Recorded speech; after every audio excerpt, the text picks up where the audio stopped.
ان میں سے نمبر 1 ایران ہے. اگر ہم چلتے ہیں عرب سے مشرق کی طرف تو ایران ایک اعتبار سے یہ بازی لے گیا ہے پورے عالم اسلام پر.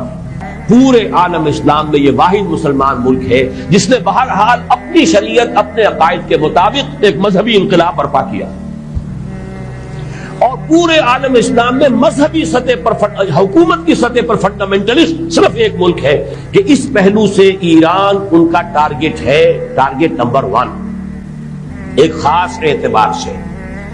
ٹارگٹ نمبر 1 ایک دوسرے اعتبار سے ہم ہیں، وہ میں بعد میں عرض کروں گا.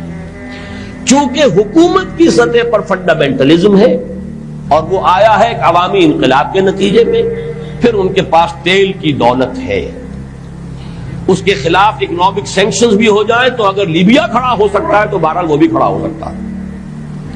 اور نقشہ وہ دنیا کو دکھا چکا ہے کہ لڑا دے ممولے کو شہباز، یہ نقشہ بھی اس نے دکھا دیا.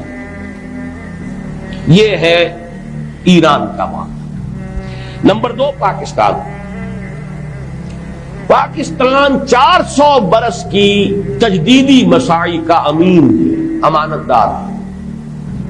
پورے ہندوستان میں مجدد الفسانی رحمت اللہ علیہ، شاہ ولی اللہ دہلوی رحمت اللہ علیہ، سید احمد بریلوی رحمت اللہ علیہ، ان کا جہاد.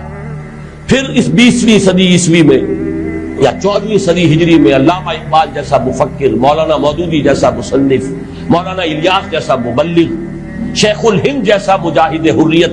پورے عالم اسلام میں ان کا پیرلل کوئی موجود نہیں. یہ 400 سال کی تاریخ ہے. اس کی امان اور اس کے نتیجے میں یہاں کے مڈل کلاس میں فنڈامنٹلزم کا ایک نیوکلیس ہے. اگرچہ حکومت کی سطح پر کوئی پیش رفت نہیں ہو سکی آج تک، بلکہ اب تو پسپائی ہو رہی ہے، اب پیچھے ہٹ رہے ہیں. وہ ہمارے ان سیاسی جو بھی زعماء ہیں، جو جماعتیں ہیں، ان کی غلطی اور الیکشن ہی کو واحد میدان بنا کر اس کے اندر اپنا سارا وقت و توانائی اور قوتیں ضائع کر دینا، یہ ہے در حقیقت جس کا کہ یہ صدا مل رہی ہے کہ اس اعتبار سے تو پسپائی کی طرف ہے معاملہ، کسی پیش رفت کی طرف نہیں ہے. لیکن باہر والے تو دیکھتے ہیں نا کہ اندر کیا کچھ مواد موجود ہے. اگر مڈل کلاس میں وہ فنڈامنٹلزم کا بارود موجود ہے تو کسی بھی وقت اس کے اندر جو ہے وہ کوئی دھماکہ ہو سکتا ہے. دوسری بات جو ان کے لیے ایک اعتبار سے ٹارگٹ نمبر 1 ہمیں بنا رہی ہے وہ ہمارا ایٹمک نو ہاؤ. پورے عالم اسلام میں اور کسی کے پاس نہیں.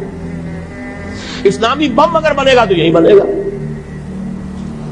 یہ ہے مختلف اسباب جس کے بنا پر ایران اور پاکستان کو آپ بریکٹ کر لیجئے. یہ اس نیو ورلڈ آرڈر کا جو ٹارگٹ نمبر 1 ہے، ایک اعتبار سے ایران ہے، ایک اعتبار سے پاکستان.